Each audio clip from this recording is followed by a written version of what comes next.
So hi welcome back to our channel. ఈ రోజు మనం ఎకనామిక్స్ ఫర్ మేనేజర్స్ నుంచి యూనిట్ 2లో ఇంపార్టెంట్ క్వశ్చన్స్ ఎక్స్‌ప్లెయిన్ చేసుకుందాం. ఓకేనా? సో లాస్ట్ వరకు వినండి స్కిప్ చేయకుండా. ఎందుకంటే అర్థం కాదు మధ్యలో స్కిప్ చేస్తే. ఈ ఎకనామిక్ మేనేజర్స్ ఏందంటే చాలా టఫ్ ఉంటది కాన్సెప్ట్ అనేది. మీరు ఇంతకు ముందు వినని పాయింట్స్ ఉంటాయి, కాన్సెప్ట్స్ ఉంటాయి. సో మీరు జాగ్రత్తగా వినాల్సొస్తది. కంపల్సరీ స్కిప్ చేయకుండా లాస్ట్ వరకు వినండి. అయితేనే మంచిగా అర్థమైతది. 10 మార్క్స్ అనేవి ఈజీగా స్కోర్ చేసుకోవచ్చు ఈ వీడియో ఫుల్‌గా చూస్తే. ఓకేనా? సో ఫస్ట్ క్వెషన్ వచ్చేసి explain the various theories of utility. ఇక్కడ ఏం అడిగిండు? వేరియస్ థియరీస్ ని ఎక్స్‌ప్లెయిన్ చేయమన్నాడు యుటిలిటీవి. ఓకేనా? ఇక్కడ చూసుకుంటే ఫస్ట్ యుటిలిటీ అంటే చూసుకుందాం. యుటిలిటీ అంటే ఏంటి? యుటిలిటీ అంటే ఒక ప్రొడక్ట్ మనకిచ్చే సాటిస్ఫాక్షన్ అన్నమాట. ఎగ్జాంపుల్ చూసుకుంటే ఆకలిగా ఉన్నప్పుడు ఫస్ట్ ఒక దోస తింటాం. అది ఎప్పుడు సాటిస్ఫాక్షన్ ఎట్లుంటది? బాగుంటది. సెకండ్ ఇంకొక దోస తింటే కొద్దిగా సాటిస్ఫాక్షన్ అనేది తగ్గుతది. ఇంకొక దోస తిన్నామనుకో కొద్దిగా మొత్తంకే తగ్గిపోతది కదా సాటిస్ఫాక్షన్. అట్లనమాట. ఈ సాటిస్ఫాక్షన్‌ని ఎలా మెజర్ చేయాలో అని చెప్పేసి 2 థియరీస్ అనేటివి కనిపెట్టిర్రు మన ఎకనామిస్ట్స్. ఓకే. అవే cardinal utility theory, ordinal utility theory అన్నమాట. ఓకేనా? ఇక్కడ చూసుకుంటే ఫస్ట్ వన్ వచ్చేసి కార్డినల్ యూటిలిటీ థియరీ. ఇది ఎవరు కనిపెట్టిర్రు? Alfred Marshall. ఓకేనా? సో ఇక్కడ చూసుకుంటే యుటిలిటీని నంబర్స్ లో మెజర్ చేయొచ్చు అని చెప్పేసి ఇక్కడ ఈ థియరీ చెప్తుందన్నమాట. దానిని యూటిల్స్ అని చెప్పేసి అంటారు. ఓకేనా? ఎగ్జాంపుల్ తీసుకుంటే T equals to 10 utils, coffee equals to 8 utils. Okay. ఇప్పుడు అంటే టీ ఎక్కువ సాటిస్ఫాక్షన్ ఇచ్చిందని చెప్పేసి నంబర్ తో చెప్పొచ్చని ఈ థియరీ చెప్తుంది. ఓకేనా? ఎక్కువ యూటిల్స్ ఉంటే అది ఎక్కువ సాటిస్ఫాక్షన్, తక్కువ యూటిల్స్ ఉంటే తక్కువ సాటిస్ఫాక్షన్ అనమాట. ఓకే. యూటిల్స్ తోని మెజర్ చేయొచ్చు అని చెప్పేసి ఈ థియరీ చెప్తుంది. అట్లా ఇంకోటి ఏంటి ఇక్కడ యుటిలిటీ మెజరబుల్ అని అజ్యూమ్ చేస్తదన్నమాట ఈ థియరీ. ఇంకోటేంటి? Law of diminishing marginal utility base మీద ఇది ఉంటుందన్నమాట. ఇంకా కన్స్యూమర్ ఏం టోటల్ సాటిస్ఫాక్షన్ మాక్సిమైజ్ చేస్తది. ఇంకోటేంటి? ఇన్‌కమ్ లిమిటెడ్ కాబట్టి బెస్ట్ కాంబినేషన్ చూజ్ చేస్తదన్నమాట. అట్లా. ఇక్కడ కన్స్యూమర్ ఈక్విలిబ్రియం వచ్చేసి ఏంటి? Important formula MUX/PX equals to MUY/PY. ఇక్కడ మీనింగ్ ఏంటి? కన్స్యూమర్ కొన్న ప్రతి రూపీకి ఈక్వల్ సాటిస్ఫాక్షన్ రావాలన్నమాట. అప్పుడే మాక్సిమం సాటిస్ఫాక్షన్ అనేది వస్తుంది. అట్లా. ఇక్కడ అజంప్షన్ చూసుకుంటే ఏంటి? Utility is measurable, marginal utility of the money is constant, utilities of the goods are independent. Okay. ఇక్కడ ఇది utility is measurable and money is constant, goods are independent. Okay. According to theory. And criticism ఏంటి? ఇక్కడ problems అన్నమాట. Problems వచ్చేసి ఏంటి? Criticism అంటే ఇక్కడ satisfaction ని నంబర్ లో మెజర్ చేయలేం కదా. అట్లనమాట. నిజంగా చెప్పాలంటే సాటిస్ఫాక్షన్ నంబర్స్ లో మెజర్ చేయలేం కదా. కానీ అకార్డింగ్ టు ద థియరీ వాళ్ళు పాసిబుల్ అని చెప్పేసి అంటున్నారు. కానీ అకార్డింగ్ టు హ్యూమన్ పర్స్పెక్టివ్ మనము సాటిస్ఫాక్షన్ ని మెజర్ చేయలేమన్నమాట. మనీ వాల్యూ కాన్స్టెంట్ కాదు కదా. అట్లాగే గూడ్స్ కూడా ఇండిపెండెంట్ కావు. అట్లనమాట. కాబట్టి థియరీ కొంచెం ప్రాక్టికల్ కాదని క్రిటిక్స్ చెప్తారనమాట. Okay. Next ordinal utility theory. ఇది ఎవరు? హిగ్స్ అండ్ హెలెన్ అనేది కనిపెట్టాడనమాట. ఓకే. నెక్స్ట్ ఇక్కడ చూసుకుంటే ఈ థియరీ దేని గురించి చెప్తదనమాట. ఈ థియరీ దేని గురించి చెప్తదంటే, ఇక్కడ యుటిలిటీ నంబర్స్‌లో మెజర్ చేయలేం గానీ, ప్రిఫరెన్స్ ఆర్డర్‌లో ర్యాంక్ చేయొచ్చు అని చెప్పేసి ఈ థియరీ చెప్తుంది. అట్లనమాట. ఇక్కడ ఎగ్జాంపుల్ తీసుకుంటే టీ గ్రేటర్ థాన్ కాఫీ అన్నామనుకో, అంటే ఏంటి? టీ కాఫీ కన్నా మంచిదని చెప్పేసి అంటాం. ఎప్పుడు? మనకు సాటిస్ఫై చేస్తది కాబట్టి అట్లా అంటాం. ఇప్పుడు కాఫీ గ్రేటర్ థాన్ మిల్క్ అన్నామనుకో, ఎప్పుడు? కాఫీ మంచిగున్నప్పుడు మనకు సాటిస్ఫై ఇచ్చినప్పుడే అంటాం. అట్లనమాట. మనం ర్యాంక్స్ ఇయొచ్చనమాట. Tea greater than coffee, coffee greater than milk అట్లా అని చెప్పేసి ర్యాంక్స్ ఇవ్వచ్చనమాట. అంటే టీ ఎక్కువ ఇష్టం అని చెప్పేసి చెప్తామనమాట. అన్నిటికంటే ఫస్ట్ ఉన్నది. అట్లనమాట. ఇక్కడ మెయిన్ పాయింట్స్ చూసుకోండి. ఏంటి? యుటిలిటీ మెజరబుల్ కాదు గానీ, ఓన్లీ ర్యాంకింగ్ అనేది పాసిబుల్ అని చెప్పేసి ఈ థియరీ చెప్తుంది. ఇంకోటేంటి? కన్స్యూమర్ డిఫరెంట్ కాంబినేషన్ కంపేర్ చేస్తాడనమాట. ఎప్పుడైనా కస్టమర్ డిఫరెంట్ కాంబినేషన్స్‌కి కంపేర్ చేస్తాడనమాట. అట్లా. ఇండిఫరెన్సెస్ కర్వ్ కాన్సెప్ట్ యూజ్ చేస్తదనమాట ఈ థియరీ. బడ్జెట్ లైన్ టాంజెంట్ అయ్యే పాయింట్‌లో ఈక్విలిబ్రియం అనేది వస్తుందన్నమాట. అట్లా. నెక్స్ట్ ఇక్కడ చూసుకుంటే అడ్వాంటేజెస్ చూడండి. ఏంటి advantages? More realistic and scientific. ఏంటి? ఇక్కడ మోర్ రియలిస్టిక్‌గా ఉంటది. అలాగే నంబర్స్ కూడా అస్యూమ్ చేయదు. సబ్స్టిట్యూషన్ అండ్ ఇన్‌కమ్ ఎఫెక్ట్స్ క్లియర్‌గా ఎక్స్‌ప్లెయిన్ చేస్తదనమాట. అట్లా. ఇంకోటేంటి ఇక్కడ ఫైనల్ కంక్లూజన్ చూసుకుందాం. కార్డినల్ థియరీ యుటిలిటీని మెజర్ చేయొచ్చు అని చెప్తుంది. కానీ ఆర్డినల్ థియరీ ఏం చెప్తది? మెజర్ చేయలేం గానీ ర్యాంక్ చేయొచ్చు అని చెప్తుంది. ఆర్డినల్ థియరీ మోర్ రియలిస్టిక్‌గా ఉంది. హ్యూమన్ పర్స్పెక్టివ్ ప్రకారం ఆర్డినల్ థియరీ అనేది రియలిస్టిక్ అనమాట. అట్లా. ఈ ఆన్సర్. నెక్స్ట్ సెకండ్ క్వెషన్ చూసుకుందాం. సెకండ్ క్వెషన్ వచ్చేసి define demand and discuss determinants of demand. ఏంటి? డిమాండ్ అంటే ఏంటి చూసుకుందాం. డిమాండ్ అంటే జస్ట్ కొనాలి అనే ఒక కోరిక కాదు. ఓకే. డిమాండ్ అంటే జస్ట్ కొనాలని ఒక కోరిక కాదనమాట. డిమాండ్ అంటే కొనాలని కోరిక ఉండాలి, కొనడానికి మనీ ఉండాలి, కొనడానికి రెడీగా ఉండాలి. అది ఒక స్పెసిఫిక్ టైమ్‌లో ఉండాలి. అదనమాట డిమాండ్ అంటే. ఓకే. ఇక్కడ చూడండి. Demand is the quantity of the commodity that a consumer is willing and able to purchase at different places during a given period of time. Other things remain constant. Remain requires desire to buy, ability to buy, willings to play, అలాగే specific time period. ఇదన్నమాట demand అంటే. ఇక్కడ determinants of demand చూసుకుంటే ఏంటి? First one వచ్చేసి price of the commodity. ఏంటి? Price of the commodity. ఏంటి? ఇక్కడ ప్రైస్ పెరిగితే డిమాండ్ పెరుగుతది. ఇక్కడ ప్రైస్ పెరిగితే డిమాండ్ తగ్గుతది. ప్రైస్ తగ్గితే డిమాండ్ పెరుగుతది. సింపుల్ లాజిక్ ఏంటి? ప్రైస్ ఎక్కువ ఉంటే కొనడానికి ఇంట్రెస్ట్ ఎక్కువ అన్నమాట. ఓకే. ప్రైస్ ఎక్కువ ఉన్నప్పుడు మనం ఇంట్రెస్ట్ తక్కువ చూపిస్తాం కదా! అదే తక్కువ ఉన్నప్పుడు ఎక్కువ చూపిస్తాం. అదన్నమాట. Income of the consumer. ఏంటి? ఇక్కడ ఇన్‌కమ్ పెరిగితే మనం బెటర్ గుడ్స్ కొంటాం. మన ఇన్‌కమ్ ఎక్కువున్నప్పుడే కదా ఎక్కువ కొంటాం. అట్లనమాట. ఇన్‌కమ్ తగ్గుతే తక్కువ తక్కువ కొంటాం. అట్లనమాట. ఇక్కడ నార్మల్ గూడ్స్ ఇన్‌కమ్ పెరిగితే డిమాండ్ పెరుగుతది. నార్మల్ గూడ్స్ తక్కువ రేట్‌యి. అదే ఇన్ఫీరియర్ గూడ్స్ ఏంటి? ఇన్‌కమ్ పెరిగితే డిమాండ్ పెరుగుతది. అట్లనమాట. ఓకే. నెక్స్ట్ ఏంటి? Price of the related goods. ఏంటి? టీ ప్రైస్ పెరిగితే కాఫీ డిమాండ్ పెరుగుతది. ఓకే. ఇది సబ్‌స్టిట్యూట్ ఎగ్జాంపుల్ అన్నమాట. ఏంటి? పెట్రోల్ ప్రైస్ పెరిగితే కార్ డిమాండ్ తగ్గుతది. ఓకే. ఇది కాంప్లిమెంట్ ఎగ్జాంపుల్. అట్లన్నమాట. ఇప్పుడు టీ ప్రైస్ పెరిగిందనుకో, కాఫీ తక్కువ రేట్ ఉందనుకో, దాని డిమాండ్ పెరుగుతది. ఇప్పుడు పెట్రోల్ ప్రైస్ పెరిగిందనుకో, పెరిగితే కార్ డిమాండ్ అనేది తగ్గుతది. ఎందుకంటే పెట్రోల్ ప్రైస్ పెరుగుతది కాబట్టి, పెట్రోల్ ఎక్కువ కాలుతది కాబట్టి కార్ అనేది తక్కువ యూజ్ చేస్తారన్నమాట. అప్పుడు కార్ డిమాండ్ తగ్గుతది కదా! అట్లన్నమాట. ఓకే. నెక్స్ట్ ఫోర్త్ వన్ చూసుకుందాం. ఏంటి? Taste and preference. ఇక్కడేంది? ట్రెండ్ చేంజ్ అయితే డిమాండ్ చేంజ్ అవుతుంది. ఏంటి? ఇప్పుడు కొత్త ఇప్పుడు ఎగ్జాంపుల్ తీసుకుంటే న్యూ స్టైల్ షూస్ వచ్చాయనుకో డిమాండ్ సడెన్‌గా పెరుగుతది. అది పాత వాటికేమో డిమాండ్ తగ్గిపోతది. అట్లనమాట. కొత్తది ట్రెండ్ వచ్చిన కొద్దీ దాని డిమాండ్ అనేది పెరుగుతదనమాట. అట్లా. పాపులేషన్. పాపులేషన్ అంటే ఏంటి? ఇక్కడ పాపులేషన్ ఎక్కువుంటే డిమాండ్ గూడా ఎక్కువుంటది. అవునా కదా! అట్లా. నెక్స్ట్ సిక్స్త్ వన్ చూసుకుంటే ఏంటి? Future expectations. ఫ్యూచర్ ఎక్స్‌పెక్టేషన్స్ ఏంటి? రేపు ప్రైస్ పెరిగిందని తెలిస్తే ఇప్పుడు కొనిస్తారు. ఇప్పుడు రేపు ప్రైస్ పెరుగుతుందని తెలిస్తే ఇప్పుడే కొనేస్తాం గదా! ఇప్పుడు రేపు పెరుగుతుంది ప్రైస్ అనంగానే ఇయ్యాలే మనం అన్నీ కొనేస్తాం. అట్లనమాట. ఇది గూడా ఫ్యూచర్ ఎక్స్‌పెక్టేషన్స్ కిందకి. సెవెంత్ వన్ వచ్చేసి అడ్వర్టైజ్‌మెంట్. అడ్వర్టైజ్‌మెంట్ ఏంది? అదే చాలా స్ట్రాంగ్‌గా ఉంటే డిమాండ్ పెరుగుతది. ఏంటి? అడ్వర్టైజ్‌మెంట్ అనేది చాలాగుంటే డిమాండ్ అనేది పెరుగుతది. తొందరగా పబ్లిక్ రీచ్ అయితది కాబట్టి అప్పుడు డిమాండ్ అనేది ఫాస్ట్‌గా గ్రో అయితది. అట్లనమాట. అడ్వర్టైజ్ ఈస్ మెయిన్ సోర్స్ అన్నమాట ఇప్పుడు మార్కెటింగ్‌కి. అట్లా ప్రమోషన్స్ చేస్తేనే ఎక్కువ మార్కెటింగ్ జరుగుతుంది. అట్లా. నెక్స్ట్ థర్డ్ వన్ చూసుకుందాం. ఏంటి? Critically ఎగ్జామైన్ the law of diminishing marginal utility. ఏంటి? ఇక్కడ ఆహ్, ఫస్ట్ మార్జినల్ యుటిలిటీ అంటే ఏంటో చూసుకుందాం. మార్జినల్ యుటిలిటీ అంటే ఎక్స్‌ట్రా 1 యూనిట్ కన్జ్యూమ్ చేసినప్పుడు వచ్చే ఎక్స్‌ట్రా సాటిస్ఫాక్షన్ అన్నమాట. అంటే మనం తినేటప్పుడు ఒకటి ఎక్స్‌ట్రా తిన్నామనుకో, దానికి ఎక్స్‌ట్రా తిన్నందుకు సాటిస్ఫాక్షన్ ఏమొస్తదో దాన్నే మార్జినల్ యుటిలిటీ అని చెప్పేసి అంటారు. ఓకే. ఇక్కడ చూడండి. The law of diminishing marginal utility states that A consumer consumes more units of a commodity, the additional satisfaction derived from the each successive unit decreases. ఏంటి? మనం తిన్న కొద్దీ సాటిస్ఫాక్షన్ అనేది తగ్గుతదనమాట. అట్లా. ఇక్కడ చూడండి. లా ఏం చెప్తదంటే ఒక పర్సన్ సేమ్ కమోడిటీని ఎక్కువ కన్జ్యూమ్ చేస్తే ప్రతి అడిషనల్ యూనిట్ నుంచి వచ్చే సాటిస్ఫాక్షన్ అనేది తగ్గిపోతుంది. ఇందాక చెప్పాను కదా! అదే. సింపుల్‌గా చెప్పాలంటే చాలా ఆకలిగా ఉన్నప్పుడు ఫస్ట్ దోస తింటే చాలా సాటిస్ఫాక్షన్ వస్తుంది. సెకండ్ దోస కొంచెం తక్కువ సాటిస్ఫాక్షన్ ఇస్తుంది. థర్డ్ దోస వచ్చేసి ఇంకా తక్కువ సాటిస్ఫాక్షన్ ఇస్తుంది.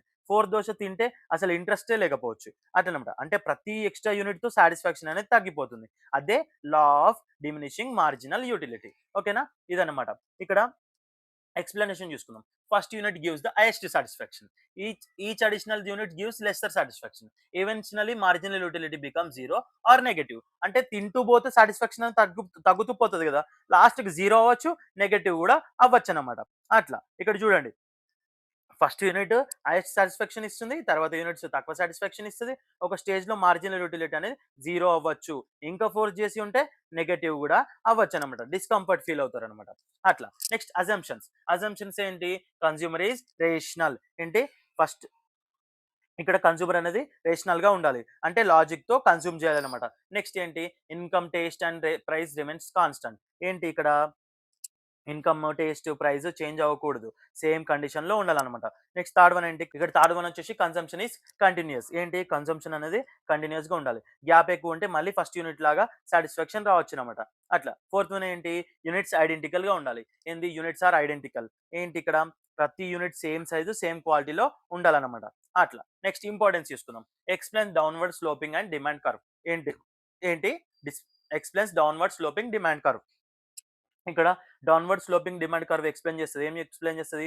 ప్రైస్ ఎక్కువుంటే ఎక్కువ యూనిట్స్ కొంటాం. ఎందుకంటే మార్జినల్ యుటిలిటీ అనేది తగ్గుతుంది. నెక్స్ట్ ఏంటి? కన్స్యూమర్ ఈక్విలిబ్రియం కాన్సెప్ట్‌కి బేస్ అనమాట. ఎంఆర్ ఈక్వల్స్ టు ఎంసీ లాగా ఎంయూ కంపేర్ చేసి డెసిషన్ తీసుకుంటారు. ఎంయూ కంపేర్ చేసి డెసిషన్ అనేది తీసుకుంటారనమాట. థర్డ్ పాయింట్ వచ్చేసి ఏంటి? కన్స్యూమర్ సర్ప్లస్ ఎక్స్‌ప్లెయిన్ చేస్తది. ఏం చేస్తది? ఫస్ట్ యూనిట్‌కి ఎక్కువ పే చేయడానికి రెడీ ఉంటాం. కానీ మార్కెట్ ప్రైస్ తక్కువ ఉంటుందన్నమాట. అట్లా. ఇంకోటేంటి? ఇక్కడ ఫోర్త్ వన్ వచ్చేసి టాక్సేషన్ పాలిసీ. టాక్సేషన్ పాలిసీ ఏంటి? రిచ్ పీపుల్‌కి ఎక్స్‌ట్రా మనీ యుటిలిటీ తక్కువ కాబట్టి హైయర్ టాక్స్ జస్టిఫై చేస్తారనమాట. అట్లా. నెక్స్ట్ ఏంటి? లిమిటేషన్స్. లిమిటేషన్స్ వచ్చేసి ఏంటి? Not applicable to rare goods, antiquities. ఏంటి? ఇక్కడ రేర్ గూడ్స్‌కి అప్లై అవ్వదనమాట. యాంటిక్యూ ఐటెమ్స్‌కి ఎక్కువ కొన్నా సాటిస్ఫాక్షన్ తగ్గకపోవచ్చు.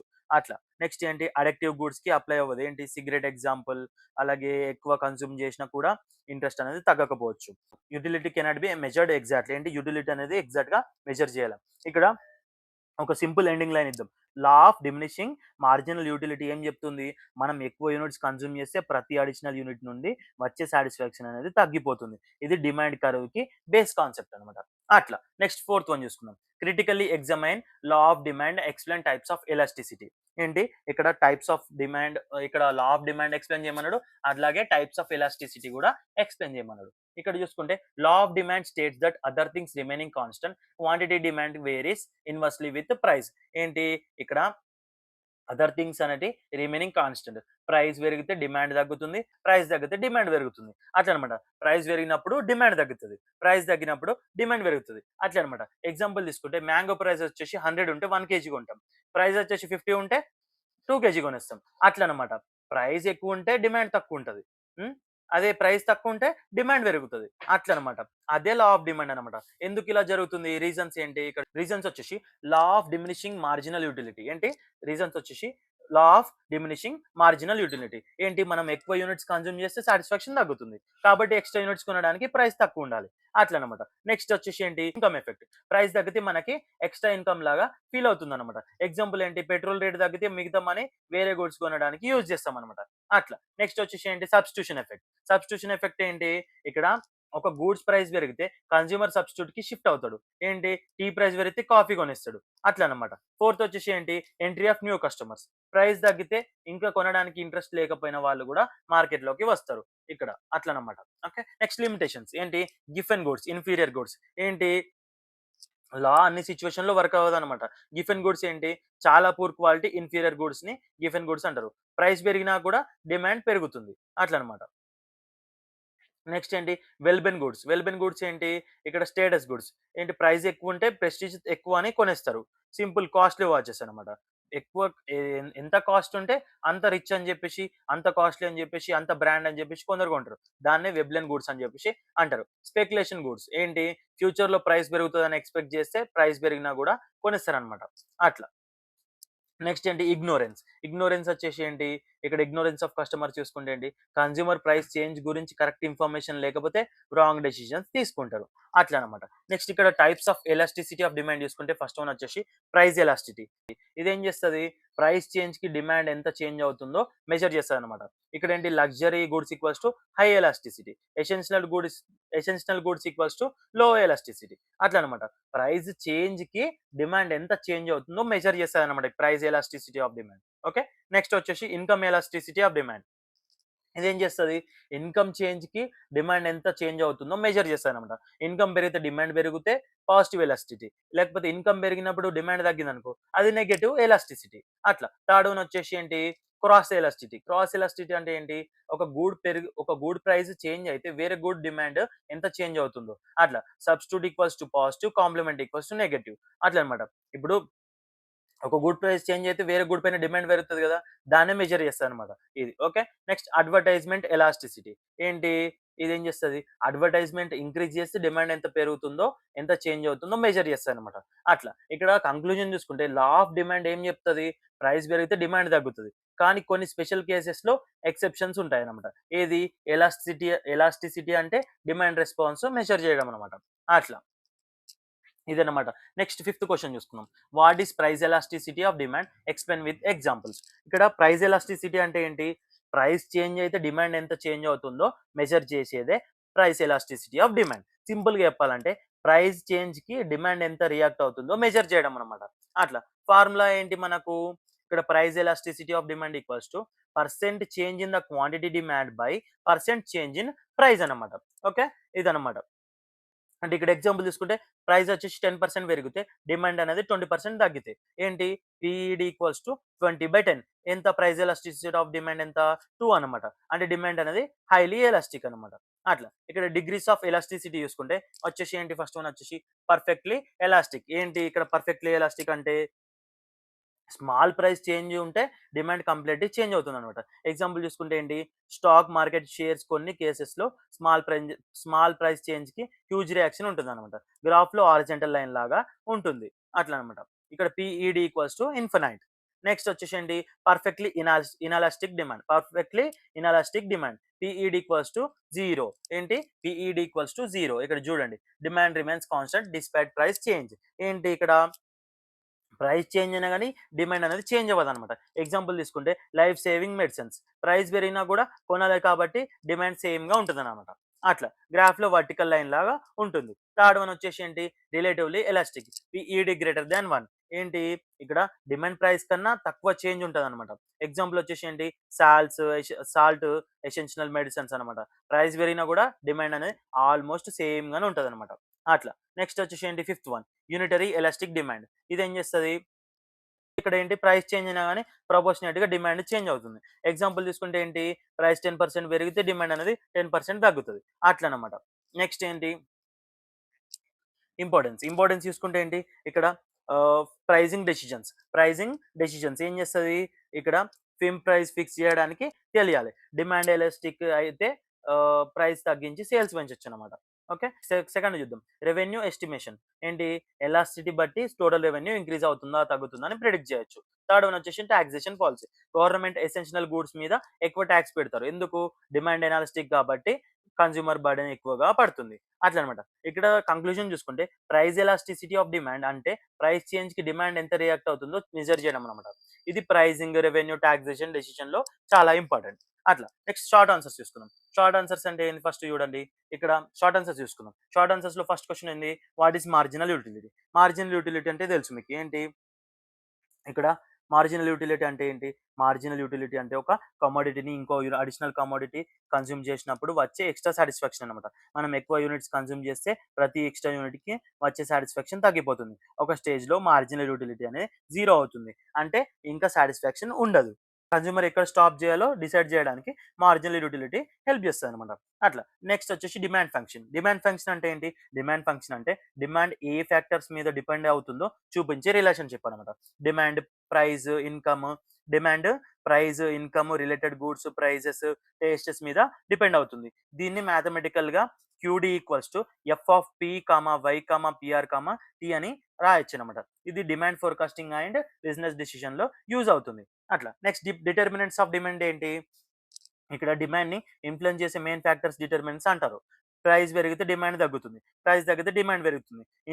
నార్మల్ గూడ్స్ డిమాండ్ పెరుగుతుంది. ఏంటి ఇక్కడ ఇన్కమ్ పెరిగితే నార్మల్ గూడ్స్ డిమాండ్ పెరుగుతుంది, ఇన్ఫీరియర్ గూడ్స్ డిమాండ్ తగ్గుతుంది. సబ్స్టిట్యూట్ మరియు కాంప్లిమెంటరీ గూడ్స్ ప్రైజెస్ కూడా డిమాండ్ ని ఎఫెక్ట్ చేస్తాయి అనమాట. టేస్ట్ ఫ్యాషన్ ఫ్యూచర్ ఎక్స్పెక్టేషన్స్ కూడా డిమాండ్ ని చేంజ్ చేస్తాయి. అట్లా ఫోర్త్ వచ్చేసి cross elasticity of demand. Good price change అయితే వేరే రిలేటెడ్ గుడ్ డిమాండ్ ఎంత చేంజ్ అవుతుందో క్రాస్ ఎలాస్టిసిటీ మెజర్ చేస్తుంది. ఇక్కడ సబ్స్టిట్యూట్ గూడ్స్ కి క్రాస్ ఎలాస్టిసిటీ పాజిటివ్ గా ఉంటుంది, కాంప్లిమెంటరీ గూడ్స్ కి నెగటివ్ గా ఉంటుంది. కంపెనీస్ కాంపిటేటర్ ప్రైజింగ్ ఇంపాక్ట్ అర్థం చేసుకోవడానికి దీన్ని యూజ్ చేస్తారు. కన్స్యూమర్ సర్ప్లస్ అంటే ఏంటి కన్స్యూమర్ పే చేయడానికి రెడీ ఉన్న price and actual market price మధ్య డిఫరెన్స్. ఓకే, ఇక్కడ కన్స్యూమర్ సర్ప్లస్ అంటే ఏంటి కన్స్యూమర్ పే చేయడానికి రెడీ ఉన్న price and actual market price మధ్య డిఫరెన్స్ అనమాట. ఓకే, నెక్స్ట్ ఫస్ట్ యూనిట్స్ కి ఎక్కువ వాల్యూ ఇష్టం కాబట్టి సర్ప్లస్ వస్తుంది, ప్రైస్ తగ్గితే కన్స్యూమర్ సర్ప్లస్ పెరుగుతుంది. ఇది కన్స్యూమర్ వెల్ఫేర్ ని చూపిస్తుంది అనమాట. ఓకే, నెక్స్ట్ లాస్ట్ వన్ చూసుకుందాం ప్రైస్ ఎలాస్టిసిటీ ఆఫ్ డిమాండ్. ఇంతకు ముందు చెప్పిన ప్రైస్ ఎలాస్టిసిటీ ఆఫ్ డిమాండ్ అంటే ఏంటి ప్రైస్ చేంజ్ అయితే డిమాండ్ ఎంత చేంజ్ అవుతుందో మెజర్ చేయడమే ప్రైస్ ఎలాస్టిసిటీ ఆఫ్ డిమాండ్. ఇక్కడ పీఈడి గ్రేటర్ దాన్ ఉంటే డిమాండ్ ఎలాస్టిక్ అనమాట, పీఈడి లెస్ దాన్ 1 ఉంటే పీఈడి అనేది ఇన్ఎలాస్టిక్ అనమాట. ఓకే, ఇది ప్రైజింగ్ అండ్ రెవెన్యూ డెసిషన్ లో చాలా ఇంపార్టెంట్ ఇదన్నమాట. సో మనము long answers short answers clear గా ఎక్స్ప్లెయిన్ చేసుకున్నాము. అర్థం కాకపోతే మళ్ళీ చూడండి. ఏమైనా డౌట్స్ వస్తే కామెంట్ సెక్షన్‌లో మెన్షన్ చేయండి. నేను రిప్లై ఇస్తా. ఓకేనా? సో, ఆన్సర్స్ అనేటివి కొత్త కాన్సెప్ట్స్ లాగుంటాయి. మీరు ఇంతకుముందు ఒకవేళ డిగ్రీ చేయకపోతే, డిగ్రీ బ్యాక్‌గ్రౌండ్ గాకపోతే మీకివి అర్థం గావు. మళ్ళీ చదవండి, మళ్ళీ వినండి.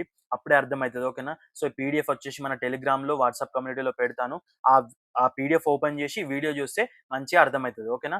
ఇంకోటేందంటే ఏమైనా డౌట్స్ వస్తే మెన్షన్ చేయండి కామెంట్ సెక్షన్‌లో, నేను రిప్లై ఇస్తా. మన ఛానెల్‌ని సబ్స్క్రైబ్ చేసుకోండి. మీ ఫ్రెండ్స్‌కి షేర్ చేయండి. Thank you for watching video.